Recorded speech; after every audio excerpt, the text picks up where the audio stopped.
Piedad Bonet, invitada a High Festival Arequipa, nos concedió una entrevista donde hemos hablado un poco de todo. Su novela más reciente, García Márquez, la escritura femenina y muchos otros temas más. Acompáñanos. Piedad, bienvenida a Cinema de los Sentidos. Bueno, muchas gracias. Ahora que me estabas comentando que vas a escribir una autobiografía, pensaba que de repente podríamos hacer un pequeño ejercicio y pensar si existe en tu infancia un momento que tú pudieras relacionar con tu vocación por la literatura o por la escritura. En la infancia podría encontrar un momento en que yo me veo atravesando la plaza de mi pueblo de la mano de mi mamá por un libro, porque mi mamá me alquilaba libros, donde una señora, que por cierto era muy humilde, tenía un montón de novelas y de libros infantiles que alquilaba por unos centavos. Y esa emoción mía de ir allá, porque yo ya sabía leer, a los 4 años mi mamá me enseñó, y para mí eso era como la idea de la felicidad. Pero tengo un momento más vivido, o más vivido no, sino más significativo.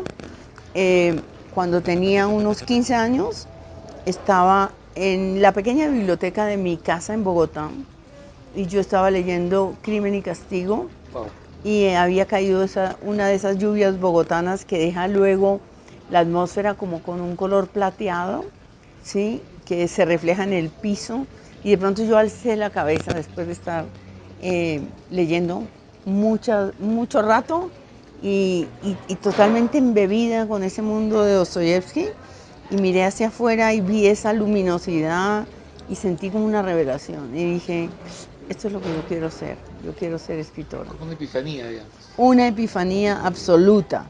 Y ahí, porque yo estaba entre las bellas artes, porque siempre me gustó mucho dibujar, y la literatura, y ahí como que dije, no, esto es lo que yo voy a estudiar para ser escritora. Qué maravilla. Y ahora estamos en Perú, mucho tiempo después, en el año que Trilce de Vallejo cumple 100 años. Ah, caramba. ¿Qué te dice Vallejo a ti? Todo, porque Vallejo fue definitivo para mí. Digamos que para mi poesía fue absolutamente definitivo, fueron definitivos estos escritores, 4, que son Antonio Machado por su transparencia, Baudelaire, porque con Baudelaire en la universidad, con Las Flores del Mal, aprendí que lo bello, que lo feo puede ser bello, y eso me cambió la estética, sí, porque yo venía como de Becker, ¿no? Y de toda esa poesía romántica. Gran ritmo. Sí, ¿verdad? mucho ritmo y mucha exaltación del amor. Exacto. Y bueno, todo eso. Pero Baudelaire dice, lo bello, lo feo puede ser bello, ¿sí? César Vallejo, en los poemas humanos, básicamente. Y Trilce también, porque yo después me metí de cabeza en ese mundo y lo enseñé. Yo enseñé mucho tiempo a Vallejo. Pero cuando lo descubrí primero, de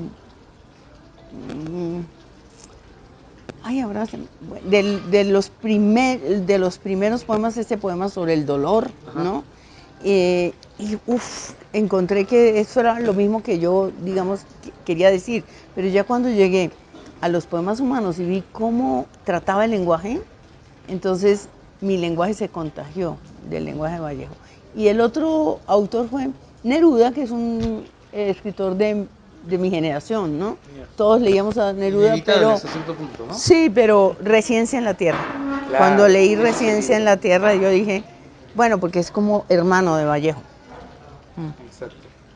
Ahora, pasando ya a tu narrativa, yo encuentro, y me dirás si es una descripción correcta, yo encuentro que hay una mezcla de varios elementos. Los afectos, los vínculos, que pueden ser familiares o de otra naturaleza, pero también encuentro que hay un marco social.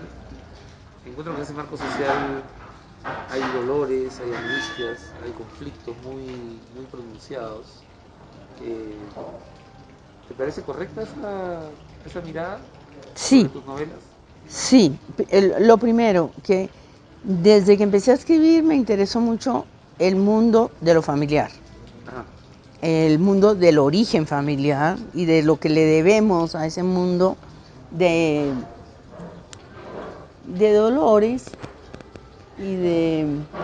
De revelaciones, quizás, en algún Sí, sentido. también, y de conflicto, ¿no? Y de conflicto. Yo fui una niña muy rebelde y tuve conflicto con mis papás muy rápido y me mandaron a un internado y bueno, en fin. ¿M? Y no querían que estudiara esa carrera, todo lo que se sabe, ¿no? Eh, pero además me interesa mucho el ámbito de la clase media y clase media alta. Que yo soy de un pueblo, yo no, Amalfi, ¿no? sí, y no soy, digamos, llegué a ser de una élite, ¿no? Pero hice todo el camino de ascenso de mis padres, ¿no? Ujú. ¿Mm? Y, y es un mundo ese de las clases medias y las clases medias altas, sobre todo las clases medias ilustradas, que, o sea, el ámbito de la universidad y todo eso, que la novela no toca en Colombia casi nunca. Tenemos a José Asunción Silva, que Ajá. pertenecía a una élite, tenemos a Caballero, Antonio, que pertenecía a una élite, y a mí ahora me interesa ese mundo también, porque hay mucho sicariato, muchas novelas sobre mundos populares, El mundos narco y rurales, todo esto, ¿no? sí, todo eso. Entonces a mí sí me interesa porque se piensa que ahí no pasa nada, ¿no? En esos mundos. Un mundo Entonces, feliz y estable. sí, pero están pasando muchas cosas Muy oscuro. subterráneamente, Muy oscuro claro, eso. obviamente. Entonces sí, así como tú lo describes, así es. Entonces, pero lo interesante es esto. Yo encuentro también dos cosas más. A ver, me irás corrigiendo. Ese mundo familiar en realidad se presenta muy irónicamente. O sea, hay un propósito de desmitificar la familia como un lugar feliz, cuando en realidad es un espacio muy conflictivo, lleno de oscuridades, ¿no? Eso por un lado. Y encuentro, quizá de una manera muy sutil, y no sé si será algo plenamente consciente en tu caso, pero encuentro también cierto ánimo de exorcizar cosas del pasado, ¿no? Eh, y en relación con esta última novela, sobre todo, porque acá el marco es claramente está esta identificación de la familia, pero también está el tema de la desigualdad de género. Y me encanta Emilia, que es un personaje que hasta cierto punto se emancipa al final, logra, ¿no? Aunque arrastra ciertas culpas, ¿no? Ujú, Pero es un personaje fuerte, mm. ¿no? Tiene agencia, o sea, puede decir al final de la novela, bueno, yo sigo con mi camino y ya veremos qué pasa con los demás. Pues me gusta mucho que lo veas así porque de repente alguna gente me ha dicho como, es que Emilia es una mujer subyugada, es una mujer, digamos, Al inicio, digamos. Y no tanto tampoco, no, porque lo que pasa es que ella es una mujer atrapada. que es diferente, es una Sí, condición distinta. es atrapada. Entonces ella se construye un mundo, una burbuja donde está metida para eludir eso. Porque le parece todavía más difícil abrirse un mundo aparte a la edad que tiene. Por eso le puse esa edad. Porque es que las mujeres después de los 60 empezamos a considerar si la libertad valdría la pena. ¿Sí? Exactamente. Porque en estas sociedades machistas, donde no hay como segundas oportunidades para las mujeres viejas, ¿no? Entonces hay el prejuicio masculino y el prejuicio femenino. Y si uno lo piensa mejor, y quizá con una visión más negra, la condición de cautiva es doble, es cautiva de la ideología que ejerce poder, pero es cautiva de la edad también. Claro, entonces este libro, si te diste cuenta, es un libro sobre la edad, sobre estar la vejez de los padres, que es muy dolorosa y muy atrapante también, porque te trae la culpa. Exacto. Y como las mujeres somos las cuidadoras, que también fue lo que quise mostrar, un hermano que no llega nunca, que no llega nunca, que siempre va a llegar y no llega nunca, no llega ni al entierro, ¿no? Esos los hermanos son así. Entonces son las mujeres como diciendo, usted va hoy, yo voy hoy, ¿sí? Y al hermano como, bueno, ¿y cuándo? No, ya voy, no pude, no llegué, sí. Quise hablar de eso, ¿no? De eso de que nos condenaron a ser las cuidadoras y del propio envejecimiento y de empezar a reconocer en uno, pues, todo lo que es ese declinar, esa renuncia, en fin. Entonces, si a eso le sumas, eso es un entramado, por eso viene el título, ¿no? Y en el mundo real, Mm. en el mundo real de Piedad Bonet, la escritura quizá tiene esa función de liberarte de esas ataduras. Sí, absolutamente. Absolutamente, porque primero es un ejercicio de introspección en buena parte, sobre todo en la poesía. Es de tremenda introspección y de honestidad también. Como estoy sacando un mundo que tiene mucho que ver con lo autobiográfico y eso me lleva a una exposición que requiere cierta valentía, en fin. En las novelas, pues, digamos que yo trabajo con elementos autobiográficos, pero también con elementos de otros, ¿no? Ya uno como que se amplía y mira un mundo que no solo le concierne a uno, sino a otros. Y es sobre todo un proceso de reflexión sobre la ambigüedad del mundo, de que las cosas no son en blanco y negro, Claro. sino me gusta es eso, que el conflicto quede planteado, ¿no? Ahora que me voy a meter otra vez con lo autobiográfico, pues no es un afán de confesional, no soy como Annie Ernaux, que está confesándolo todo, ¿no? Exacto. Sino a partir de unas confesiones, porque sí lo haré así, quiero ir a los mundos aledaños que hicieron que yo fuera la que fui. O sea, esto de las criadas y... ¿Tienes opciones para el título o tienes la cábala de no decir el título de algo No, que es que estás no tengo trabajando? ninguna opción. Todos los días lo pienso y no encuentro, No ¿sí? aparece todavía. Este sí lo tuve desde el comienzo. Es decir, antes de escribir la novela, ya tenía el título. Interesante. Bueno, es inevitable hacer esta pregunta hablando con una escritora colombiana y la pregunta es sobre García Márquez, naturalmente. Pensé que sobre Gustavo Petro. Bueno, esa viene después, esa viene luego. Pero, por ejemplo, el caso de García Márquez, una cosa que me llama poderosamente la atención es la rapidez con que se ha convertido en un clásico, porque es un clásico. Ah, sí, pero es un súper clásico. Es un clásico.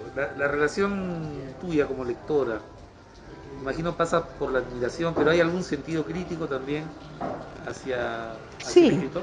sí. Yo creo que él escribió como eligió esa manera del realismo mágico.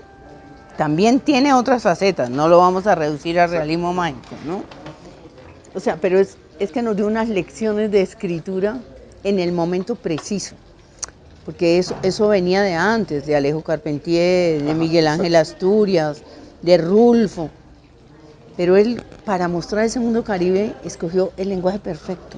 Descubrió, con Faulkner y todo eso, que podía escribir como desde el mito, en Cien años de soledad y eso. Entonces yo creo que es el escritor que tiene la intuición del lenguaje de su tiempo, ¿m?, para una realidad específica. Y además un hombre que sabía renovarse. O sea, que pasaba de una novela corta, no sé qué, a una larga, a El otoño del patriarca, se tomaba sus riesgos. Sin embargo, Que es casi, tiene páginas digamos, parecen poema en prosa por ratos. claro, es que él era un poeta. Es una maravilla. Él era de verdad un poeta. Ahora, me parece que al final se repite, Sí, sí. pero es digamos, una Es una culpa señal como de ocaso, mínima. quizá. También, No, ¿no? sí, total, el otoño del patriarca, porque él terminó Exacto. como su personaje, ¿sí? Y claro, él encierra una visión machista del mundo, Sí, y él era así, sí, sí. él era así. Pero yo no soy de las personas que saca de su contexto a la gente ahora como dicen porque es que ahora hay unos Es que prejuicios no, tan es que es como absurdos. cambiar los finales después de las grandes obras porque pasa Claro, algo ni que estoy... no es propio ahora, entonces no es así, ¿no? No, no, Sin no, duda. pues porque en el siglo XVI se pensaba de una manera Exacto. y a principios del siglo XX él era el producto de un momento y de una zona. Entonces me sirve para analizar muy bien eso, para analizar esa mentalidad masculina. Por ejemplo, en Crónica de una muerte anunciada, que el tipo devuelve a la novia porque no es virgen. Exactamente. Ya, pero entonces es que eso es lo que hacen esos escritores que van más allá de sus propios prejuicios y saben ahondar en unos problemas de la realidad que iluminan absolutamente una época. Exacto. Y pensando un poco en clave de hipótesis, quizá García Márquez habría apoyado a Petro, ¿no? O le hubiese mostrado alguna simpatía, No quizá, o creo. no. ¿No? García Márquez se fue derechizando. Cuando yo me lo encontré en México, que lo vi en su casa, él apoyaba a Uribe. Parece inconcebible, pero así era. Yo creo que él era un extraviado político.